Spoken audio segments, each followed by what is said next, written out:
ഇറാന്റെ പ്രതിരോധത്തിൻ്റെ അത്ഭുത ശക്തി ലോകത്തെ ഇപ്പോഴും അതിശയിപ്പിക്കുന്നതാണ്. എങ്ങനെ ഇത് സാധിക്കുന്നു എന്ന തരത്തിൽ.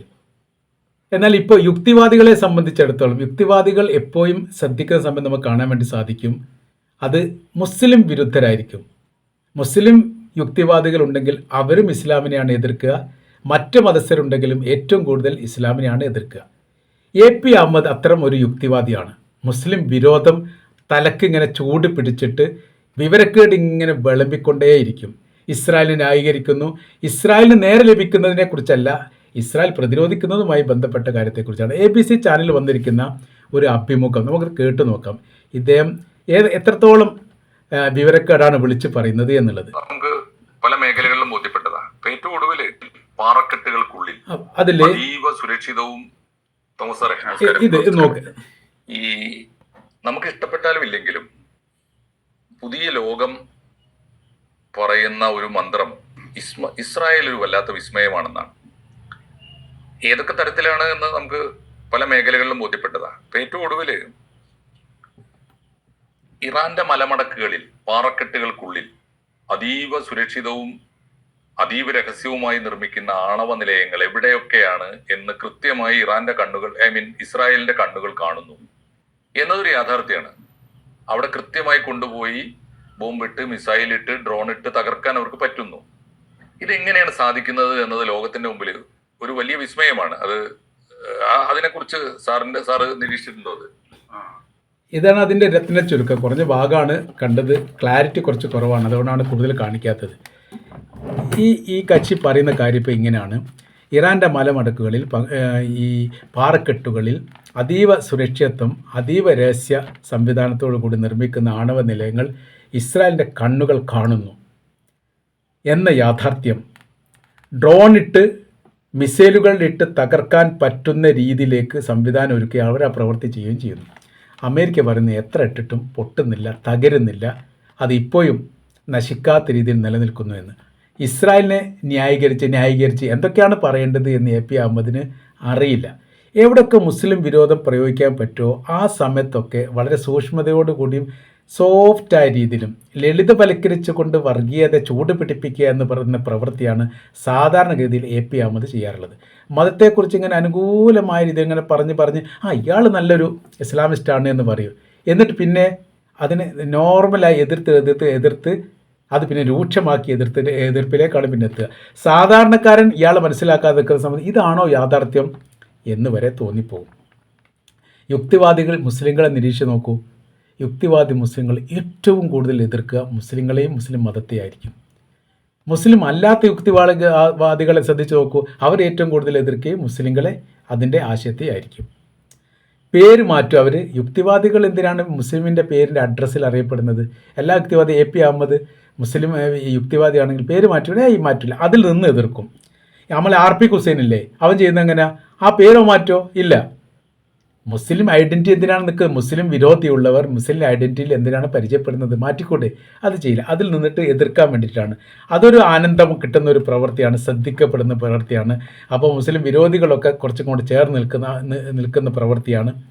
ഈ രീതിയിലാണ് ഇവർ ചെയ്യുന്നത്. നമ്മൾ നോക്കൂ, ഈ യുദ്ധം എന്ന് വെച്ചാൽ ഒന്ന് ഇസ്രായേലിനെ പറഞ്ഞു. നമ്മൾ ഇസ്രായേലിനെ തുടങ്ങുന്ന സമയത്ത് 2 വർഷമായി ഗസ എന്ന് പറയുന്ന ഒരു പ്രദേശവുമായിട്ട് ഇസ്രായേൽ യുദ്ധത്തിലാണ്. ഇസ്രായേൽ അവിടെ ജയിച്ചെന്ന് ഇപ്പോഴും അവർ പറഞ്ഞിട്ടില്ല. ഗസ എന്ന് പറയുന്നത് പാലസ്തീൻ എന്ന് പറയുന്നത് ഒരു രാജ്യമാണ് നമ്മൾ പറയുന്നതെങ്കിൽ രാജ്യമാണോ? അല്ല. അവിടെ ഒരു സൈനിക സംവിധാനമുണ്ടോ? ഇല്ല. അവിടെ ഒരു എയർപോർട്ടുണ്ടോ? ഇല്ല. റെയിൽവേ സ്റ്റേഷൻ ഉണ്ടോ? ഇല്ല. പ്രതിരോധ സംവിധാനം ഉണ്ടോ? ഇല്ല. അവിടുത്തെ സൈനികർക്ക് ആയുധം ഉപയോഗിക്കാൻ പറ്റുമോ? പറ്റില്ല. അതിനൊരു രാജ്യം എന്ന് പറയുമോ? അപ്പോൾ ആ രാജ്യത്തിൻ്റെ എല്ലാ സർവ്വ മേഖലയിലും അമേരിക്കയുടെ ഇസ്രായേലിൻ്റെ നിയന്ത്രണത്തിലല്ലേ ആണ്. ഗസയുടെ എല്ലാ ഭാഗങ്ങളും, ഒരു ഭാഗം മെഡിറ്ററേനിയൻ കടൽ ഇസ്രായേലിൻ്റെ നിയന്ത്രണത്തിൽ, ബാക്കി എല്ലാ ഭാഗവും ഇസ്രായേലിൻ്റെ നിയന്ത്രണം, കരയും കടലും ഒരേ നിയന്ത്രണത്തിൽ. അവിടെയുള്ള ഒരു വിഭാഗമാണ്, അത് ഹമാസ് എന്ന് പറയുന്ന വിഭാഗമാണ് 2 കൊല്ലമായിട്ട് ഇസ്രായേലായിട്ട് യുദ്ധം ചെയ്തിട്ട് ഇപ്പോഴും ജയിച്ചെന്ന് പോലും പറയുന്നില്ല. ഇപ്പോഴും ഒറ്റപ്പെട്ട രീതിയിൽ ആക്രമണം നടക്കുന്നുണ്ട് എന്നുള്ളൊരു യാഥാർത്ഥ്യമാണ്. ഈ യുദ്ധം എന്ന് പറയുന്ന സമയത്ത് ഇറാനും അമേരിക്കയും തമ്മിലുള്ള യുദ്ധത്തിൽ അമേരിക്ക ഒരുപാട് മണ്ടത്തരം പറ്റിയത് പിന്നീട് തെളിയിച്ചു. കാരണം ഇറാൻ ചെയ്തിരിക്കുന്ന കാര്യം എന്താ? മരുഭൂമി പോലുള്ള സ്ഥലത്ത് ഭൂമി ഇങ്ങോട്ട് പരത്തിയിട്ട് അവിടെ ഡ്യൂപ്ലിക്കേറ്റ് എയർപോർട്ട് ഉണ്ടാക്കുക, ഡ്യൂപ്ലിക്കേറ്റ് വിമാനം, പ്ലാസ്റ്റിക് വിമാനം ഉണ്ടാക്കുക, അതേപോലെ തന്നെ പ്ലാസ്റ്റിക് സൈന്യങ്ങൾ ഉണ്ടാക്കുക, ഈ തരത്തിൽ. അപ്പോൾ ഇതിന് ചലനവും കൊടുക്കുക. പല രീതിയിൽ ചലനം കൊടുക്കുക. അപ്പോൾ ആകാശ നിരീക്ഷണം നടത്തുന്ന സമയത്ത് ആ പുതിയ ഒരു കാടിൻ്റെ ഉള്ളിൽ അല്ലെങ്കിൽ മരുഭൂമിക്കുള്ളിൽ ഒരു വിമാനത്താവളം കണ്ടിരിക്കുന്നു എന്ന് അവിടെ ബോംബിട്ടിട്ട് നശിപ്പിച്ച് വലിയ പ്രാധാന്യത്തോട് BBC അടക്കമുള്ള റിപ്പോർട്ടുകളൊക്കെ വലിയ പ്രാധാന്യത്തോട് അവർ റിപ്പോർട്ട് കൊടുക്കുന്നത് എങ്ങനെയാണ്? ഇറാൻ്റെ അകത്ത് ഇറാൻ രാജ്യം രഹസ്യമാക്കി ഉണ്ടാക്കിയിരിക്കുന്ന എയർപോർട്ട് അപ്പാടെ തകർത്തെറിഞ്ഞിരിക്കുന്നു അമേരിക്ക. അവരുടെ ബുദ്ധിപരമായിരിക്കുന്ന നീക്കം കൊണ്ട് അത് തകർക്കാൻ വേണ്ടി സാധിച്ചു. എന്താ സംഭവം? ബുദ്ധി കളിച്ചത് ഇറാനാണ്. അവിടെ ഡ്യൂപ്ലിക്കേറ്റ് ഉണ്ടാക്കി വെക്കുന്നു, പ്ലാസ്റ്റിക് അതിങ്ങനെ വീർപ്പിച്ച് വെക്കുന്നു ബലൂൺ പോലെ, മറ്റൊരാട്ട് കണ്ട് പോകുന്നു. ഇട്ട ബോംബിന് നഷ്ടം എന്നല്ലാതെ എന്തെങ്കിലും ഇവർക്ക് നഷ്ടമുണ്ടോ? നഷ്ടമില്ല. ഇനി ബൈബിൾ കഥകൾ, ഈ യുദ്ധത്തിൻ്റെ ഗസയുമായിട്ട് ബന്ധപ്പെട്ട യുദ്ധത്തിൻ്റെ ആരംഭ കഥയിൽ ഒരുപാട് പള്ളിയിൽ അച്ഛന്മാർ ഇറങ്ങി വന്നിട്ടുണ്ട്. ബൈബിൾ ഇങ്ങോട്ട് നൂർത്തി വെച്ചിട്ട് ABC ചാനലിൽ തന്നെ പല പ്രാവശ്യം പറഞ്ഞിട്ടുണ്ട്. ഞാനിപ്പോൾ ബൈബിൾ വായിച്ചുകൊണ്ടിരിക്കുകയാണ്. ബൈബിളിൽ എന്തൊക്കെയാണ് ഈ നാശനഷ്ടങ്ങളൊക്കെ മുസ്ലിം രാജ്യത്തിന് ഉണ്ടാകുന്നത് എന്ന് കൃത്യമായി രേഖപ്പെടുത്തിയിട്ടുണ്ട്. അത് അവിടെ നിന്ന് ഇങ്ങോട്ട് വരുന്നുണ്ട്. ഈ ഇറാൻ പോലെയുള്ള ഒരു രാജ്യത്തിനെ പൂർണ്ണമായിട്ട് തകർക്കപ്പെടും. പിന്നീട് ചെങ്കടലിൽ നിന്ന് ഒരു വിഭാഗം വരും. അപ്പോൾ യേശു ക്രിസ്തുവായിട്ട് ബന്ധപ്പെട്ട കാര്യം ഇങ്ങനെ അങ്ങനെ പരാമർശിച്ചിട്ട് ഇത് തന്നെയാണ് പറയാം. അതിൽ മറ്റെന്താ ജോർദാൻ്റെ കടലുമായിട്ട് ബന്ധപ്പെട്ട കാര്യത്തെക്കുറിച്ചൊക്കെ ഒരുപാട് പരാമർശങ്ങൾ പറഞ്ഞിട്ടുണ്ട്. പറയുന്ന പോലെ വരുന്നു. അതാണ് ABC ചാനലൊക്കെ പറയുന്ന പോലെ വരുന്നു. എന്നിട്ട് ഇപ്പോൾ നടക്കുന്ന സംഭവം പറയുന്ന പോലെ വരുന്നുണ്ടോ? ഇപ്പോൾ പള്ളിയിൽ അച്ഛന്മാരോ ABC ചാനലിൽ ബന്ധപ്പെട്ടവരോ ഒന്നും പറയുന്നില്ല. രണ്ടുപേരും തുല്യമായിരിക്കുന്ന ശക്തമായ ഏറ്റുമുട്ടലാണ് നടക്കുന്നത് എന്നുള്ളിടത്തേക്ക് നിലപാട് മാറ്റാൻ പോലും ഇവർ തയ്യാറായിരിക്കുന്നു എന്നുള്ളതാണ്. നമ്മൾ പറഞ്ഞു വരുന്ന വിഷയം എന്താ അറിയോ? ഇറാനിൽ 4-5 പ്രധാനമായിരിക്കുന്ന ആണവ നിലയ മേഖലയുണ്ട്. 2025 ആ മേഖലയിൽ ബങ്കർ ബസ്റ്റർ ബോംബ് 6 കിലോമീറ്ററെങ്കിലും ദൂരപരിധി, അതായത് ഭൂമി തുളച്ചുകൊണ്ട് അകത്ത് കയറി പൊട്ടാൻ പാകത്തിൽ നിർമ്മിക്കപ്പെട്ടതാണ് ബങ്കർ ബസ്റ്റർ. ഇത് അമേരിക്കയുടെ കൈവശത്തിൽ മാത്രമേ ഉള്ളൂ സാധനം. അത് ഇസ്രായേലിന് കൊടുത്തു. അമേരിക്കയും അങ്ങോട്ടും ഇങ്ങോട്ടും പാർട്ട്ണർഷിപ്പായിട്ട് ഷെയർ ചെയ്തുകൊണ്ട് അവിടെ കൊണ്ടുപോയി ബോംബിട്ടു. തകർന്നില്ല. അമേരിക്കയുടെ പ്രസിഡന്റ് ഡൊണാൾഡ് ട്രംപ് പ്രധാനമായ രീതിയിലുള്ള ഒരു പത്രസമ്മേളനം വിളിച്ചുകൊണ്ട് കംപ്ലീറ്റ് തകർത്ത് തരിപ്പണമാക്കിയിരിക്കുന്നു, ഇന്നൊന്നും അവിടെ ശേഷിക്കുന്നില്ല എന്ന് പറഞ്ഞു. രാവിലെ 7 മണിക്ക് പിറ്റേ ദിവസം രാവിലെ 7 മണിക്ക് ഇൻ്റർനാഷണൽ അറ്റോമിക് ഏജൻസി പറഞ്ഞു അവിടെ ഒന്നും സംഭവിച്ചിട്ടില്ല, ബിൽഡിംഗ് മാത്രമാണ് തകർന്നത്, അവരുടെ വസ്തുക്കൾ എന്ന് പറയുന്നത് സംഭവിച്ച യുറേനിയമായിട്ട് ബന്ധപ്പെട്ട് ഭൂമിയുടെ അടിയിൽ സുരക്ഷിതമാണ്, തകർച്ച ഉണ്ടായിട്ടില്ല, ചോർച്ച ഉണ്ടായിട്ടില്ല. അപ്പോൾ തന്ത്രം ആർക്കുള്ളത്?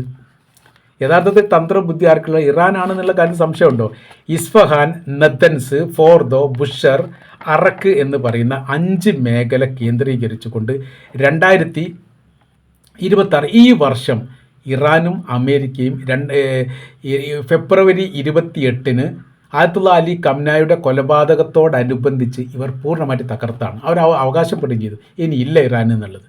ഇല്ലാത്ത ഇറാനാണ് പിന്നീട് പൊന്തി വന്നിട്ട് ഇവരെ തകർക്കുന്ന പരിപാടി തുടങ്ങി. ഇപ്പോൾ എത്രത്തോളം നാശങ്ങൾ ഉണ്ടായിട്ടുണ്ട്? $300 ബില്യൺ ഇറാന് നഷ്ടപരിഹാരം നൽകാമെന്ന് അമേരിക്ക ഏറെക്കുറെ സമ്മതിച്ച സമയത്ത് മറ്റൊരു ചാനലിൻ്റെ റിപ്പോർട്ടിൽ അത് കാണാൻ വേണ്ടി സാധിക്കുന്നു. $600 ബില്യൺ കൊടുത്താൽ പോലും പകരമാവാത്ത വിധമുള്ള നാശനഷ്ടങ്ങൾ അമേരിക്കയ്ക്ക് ഉണ്ടായിട്ടുണ്ട്. ഇതിപ്പോൾ ആരോടാ പറയേണ്ടത്? ആരോട് പറയാനില്ലല്ലോ എന്നുള്ളത്. അപ്പോൾ കിട്ടുന്ന സമയത്ത് കുറച്ച് അമേരിക്കയ്ക്ക് നൽകണമെന്ന് അവർ ഇറാനോട് ആവശ്യപ്പെട്ടിരിക്കുന്ന ഒരു ജോക്ക് റിപ്പോർട്ടും കൂടി അതിൻ്റെ കൂടെ ഉണ്ടായിരുന്നു. ഇനി ഈ വലിയ പാറക്കെട്ടുകൾ, വലിയ പർവ്വതത്തിൻ്റെ അടിയിലൊക്കെയാണ് ഇത് സ്ഥാപിക്കപ്പെട്ടത്. അതൊക്കെ തകർക്കാൻ നിശേഷം അറിയും. എന്നാൽ ഇസ്രായേലിൻ്റെ അകത്ത് ഒന്നും രഹസ്യമാക്കി വെക്കാൻ വേണ്ടി സാധിക്കുകയില്ല. അതെല്ലാം അവർ വളരെ രഹസ്യമായിട്ട് വെക്കും, അതൊന്നും പുറത്ത് ചാടില്ല എന്നൊക്കെയാണ് ഈ AP അഹമ്മദ് അടക്കമുള്ള ഈ ടീം പറയുന്നത്.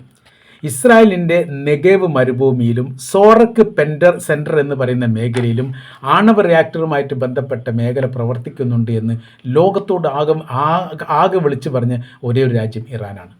ഞങ്ങളത് നിരീക്ഷണവും പരിശോധനയും നടത്താൻ തുടങ്ങിയിട്ട് ഒരുപാടായി. അവർ പോലും അറിയാതെ അവരുടെ രാജ്യത്തൂടെ ഞങ്ങളുടെ ഡ്രോണുകൾ ചീറിപ്പാഞ്ഞു പോയിട്ടുണ്ട് നിരീക്ഷണം നടത്താൻ വേണ്ടിയിട്ട്. ഞങ്ങൾ കൃത്യമായിട്ടുണ്ട്. ലോകത്തെ ഏറ്റവും കൂടുതൽ അതിശയിപ്പിച്ച ഇസ്രായേലിൻ്റെ പ്രതിരോധ സംവിധാനമാണ് അയൺ ഡോം സംവിധാനം. അതിൻ്റെ സാങ്കേതിക രഹസ്യങ്ങൾ തങ്ങൾ ചോർത്തിയിട്ടുണ്ട്. ഇതാരാ പറയുന്നത്? ഇറാൻ. അതെങ്ങനെ മനസ്സിലാകുന്നുണ്ട്? ഇതിനൊക്കെ അടിച്ചു പൊളിച്ചിട്ടാണ് അവിടെ കൊണ്ടുപോയിട്ട് തെല്ലവീവ് അടക്കമുള്ള മേഖലയിൽ ഇറാൻ ബോംബിട്ട് 2025 ഇട്ടിട്ട് 2026 ഇട്ടിട്ടുണ്ട്. അപ്പോൾ അവരുടെ എല്ലാ രീതിയിലുള്ള സാങ്കേതിക സംവിധാനത്തിന് രഹസ്യ കാര്യങ്ങൾ ചോർത്തിയെടുത്തുകൊണ്ട് അതിന് ബദലായ രീതിയിൽ അതിനേക്കാൾ ശക്തിയുള്ളത് ഞങ്ങൾ നിർമ്മിച്ചുകൊണ്ടാണ് അവരെ നശിപ്പിക്കുന്നത് എന്ന് ലോകം വിളിച്ചു പറയുന്നു. AP അഹമ്മദ് അടക്കമുള്ള ടീമിന് അതിപ്പോഴും മനസ്സിലായിട്ടില്ല. മനസ്സിലാകാത്തത് കൊണ്ടല്ല കേട്ടോ, ഇതൊന്നും അറിയാത്തത് കൊണ്ടല്ല. നമുക്ക് എന്തെങ്കിലും സംസാരിക്കണ്ടേ? മുസ്ലിം രാജ്യത്തെക്കുറിച്ചും മുസ്ലിം സംവിധാനത്തെക്കുറിച്ചും എന്തെങ്കിലുമൊക്കെ എതിർപ്പ് പറയണ്ടേ? അത് ഇസ്രായേലിനെ തൊട്ടല്ലാതെ പറയാൻ പറ്റുമോ? ഇവിടെ ഇപ്പോൾ ആർ പി ഹുസൈൻ ഇപ്പോൾ ഇസ്രായേൽ യാത്ര ചെയ്തതുമായിട്ട് ബന്ധപ്പെട്ട വിഷയം ഉണ്ടായിട്ടുണ്ട്. അപ്പോൾ എന്തിനാ ഇസ്രായേലിലേക്ക് പോയി വേറെ ഒരുപാട് രാജ്യം ഉണ്ടല്ലോ പോകാൻ വേണ്ടിയിട്ട്, എതിർക്കാൻ വേണ്ടിയിട്ട് എന്തെങ്കിലും ഒന്ന് കിട്ടണ്ടേ? എന്നിട്ട് ഏതോ ഒരു ഉൾഗ്രാമത്തിൻ്റെ ഏതോ ഒരു മൂലക്കൽ ഇരുന്ന് കിട്ടാൻ മുപ്പര് പറഞ്ഞു ഒന്നും സംഭവിച്ചിട്ടില്ല, നോക്കൂ ഇവിടെ ഇതാക്കുന്ന പക്ഷികൾ പറക്കുന്നു, വാഹനങ്ങൾ ഓടുന്നു, ആളുകൾ റോഡിലൂടെ നടക്കുന്നു എന്നുള്ള ഈ പരിപാടി കംപ്ലീറ്റ് തകർക്കപ്പെട്ട ഗസക്കകത്ത് ഇപ്പോൾ നടക്കുന്നു.